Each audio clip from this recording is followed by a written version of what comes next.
Hello, 8th grade. In this video, I'm going to show you how to find a side length of a square if you already have the square on the graph paper. This would be coming after the video that I created where if you have a dot and a line connected to another dot, you can count down and over to draw in the rest of the square. Once you have the square, how do you find A? There's a super old math joke. That's the answer. Here it is right there. That's A. I found it. But that's not actually true. Sorry, I couldn't help myself. It's Friday afternoon. So how do you actually find A? So there's two ways to do it. So I've got two different squares here. Well, I'm sorry, they're the same exact square, but I'm going to show you both strategies. We'll start up here with what I call the negative space strategy, or in our math program in 6th grade, they call it enclosing and subtracting. So I'm going to enclose this shape, this square, with a bigger square that lines up right on the grid marks so I can find the area of the bigger square really easily, because it's these slanting oblique lines that are hard to find area with or to measure. When they're perfectly horizontal or vertical, they're easier. So this red square that I drew is 1, 2, 3, 4, 5, 6, 7, 8, 9 by 9. So the area of the large red square is 81 square units. But this large red square is enclosing more than I actually need. I know this smaller square inside is not 81 units. I've got all this extra space that I don't need. So I need to get rid of that extra space, take it out of the 81 that I've already counted. So to do that, I have to figure out what is the area of these triangles that are on the outside. Once I know what those triangles equal, I can subtract them from the 81 of the big square, and whatever is left is going to be this little square here. So this triangle is 1, 2, 3 by 1, 2, 3, 4, 5, 6. And hopefully you remember that the area for a triangle is calculated by base times height divided by 2, or 1/2 times base times height. You can see that written a couple of different ways. So this triangle is 6 times 3. The base is 6, the height is 3. Divide that by 2.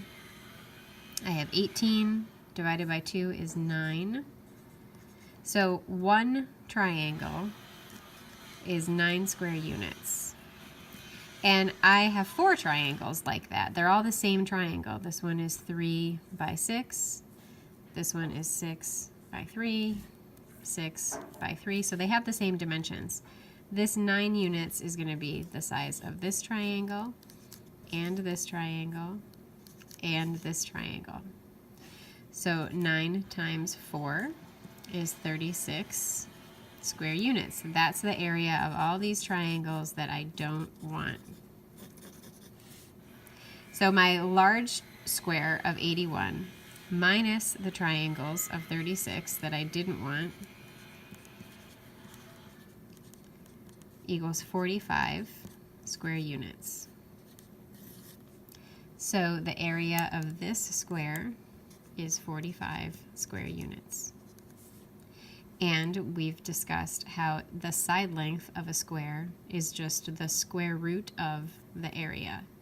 So in this case, A would equal the square root of 45 units. The other strategy is to separate the square into pieces inside the square, and then find out the pieces that are inside and add them all together. So one way to do that would be to look for rectangles or triangles that you could find the area of.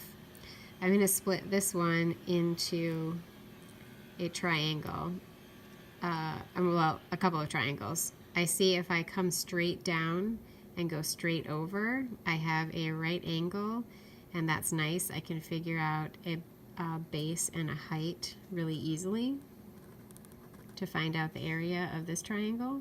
1, 2, 3, 4, 5, 6. by 3. 6 times 3 divided by 2 is, like we had up here, 6 times 3 divided by 2, it just happens to be the same triangle, is 9 square units. So this triangle is 9.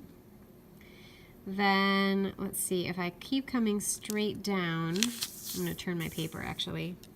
I don't want to come all the way over to the edge, because when I go to count a base, 1, 2, 3, 4, 5, 6, 7, I don't really know how much that is. I would just be estimating, and I don't want to do that. I want to be precise. So I'm going to go to here and go straight up. So actually this triangle is just like the one I just calculated, 3 by 6. So this area is also 9. Then I can do the same thing over here. Again, I don't want to go all the way to the edge, but I can go to where I have a straight vertical. And here's another 3 by 6, so that area is 9. And here I have another 3 by 6 triangle whose area is 9. And then in the center, I have a square, 1, 2, 3, 4, 5, 6, 7, 8, 9. That also is 9. So I have 1, 2, 3, 4, 5 different 9s. 5 times 9 is 45. And that's how many square units my square is. So the side length would be the square root of 45 units. So I get the same answer in either strategy.